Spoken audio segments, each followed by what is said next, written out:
if you've noticed, but in classical art, men are depicted with smaller packages, which is a stark contrast to the billion-dollar industry of today that promotes young guys' insecurities by making them believe that they must buy oil, pills to promote length.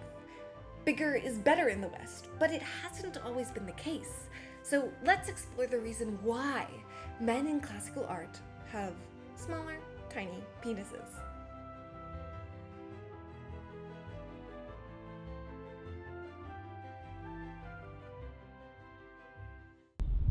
So today I'm going to be talking about quite a peculiar topic. I'm here in the Temple of Zeus, and we're going to analyze Zeus because he is the epitome of male beauty standards for ancient Greece. And I don't know if you guys have ever noticed, but for some reason, men in classical art are depicted with tiny, small penises. And that all goes back to ancient Greece. In ancient Greece, the ideal man was driven by logic. Lust was antithetical to logic, and having bigger genitals meant that you would produce more feelings of lust. Therefore, smaller genitals meant less lustfulness and more logic. Simple, right? So just to point out that this theory is completely bogus. The size of a penis has nothing to do with, the lustful appetite that a person can acquire.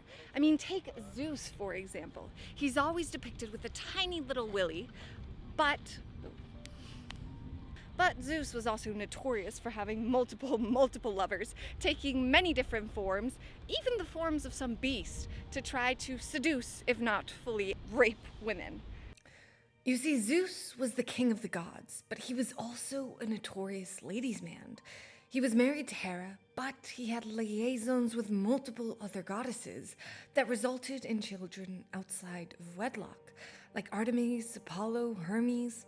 He also laid with his fair share of mortal women, and going to extremes to get in their pants.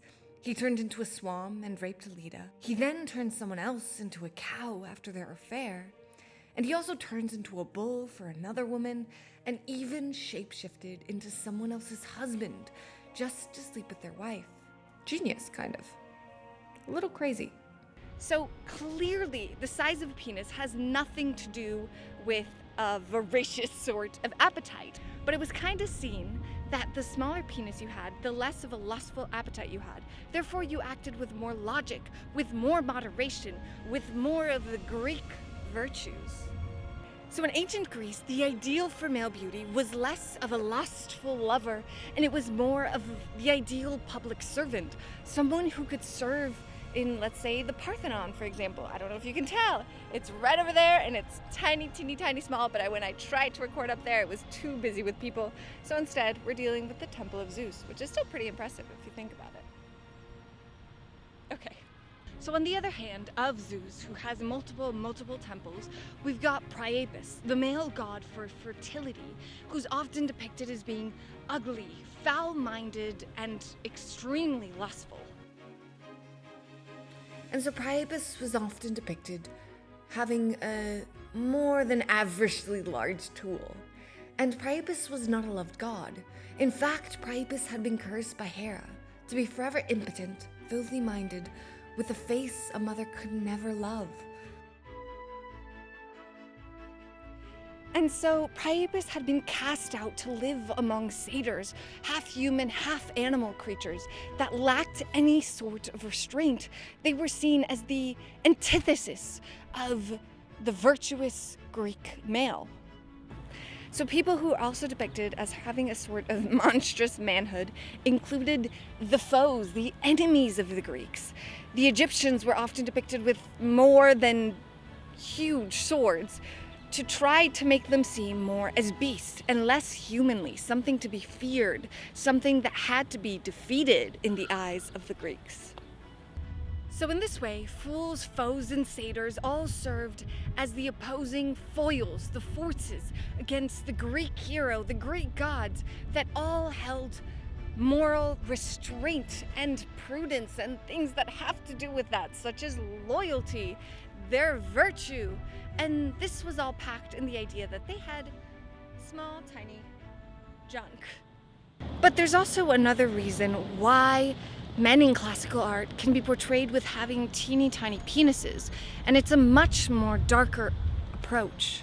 Classical Greek men were known for cultivating more than, well, close relationships with younger boys. The idealization of the teenage boy and the teenage body may have definitely influenced Greek beauty standards, and thus reflected in their art. And so there's a third, much more sportier approach to why men in classical art have teeny tiny willies. Well, it probably has to do with the fact that most of them are always depicted about to do some sort of physical labor. And so, for whatever reason, the Greeks ended up portraying most of their male beauty standards as having small little objects. And so the Romans kind of copied them, and then the rest of Europe kind of copied them during the Renaissance. And so, yeah, that's the reason why men in classic art have tiny, small packages, per se. So whatever the reason, either men in Greece simply preferred having small little packages to show that they had more virtue because they had a thing for prepubescent boys, or because they had a case of cardio shrinkage. For some reason, men in classical art will be and always are depicted with having small packages. So yeah, it's just kind of interesting to see how the beauty standards for men have changed, and not only for women, you know, beauty standards. That's a weird one. I could make a video about that someday too. But yeah, if you like this video, give it a thumbs up, subscribe, and move on to your next video, which just hopefully happens to be one of mine. Bye.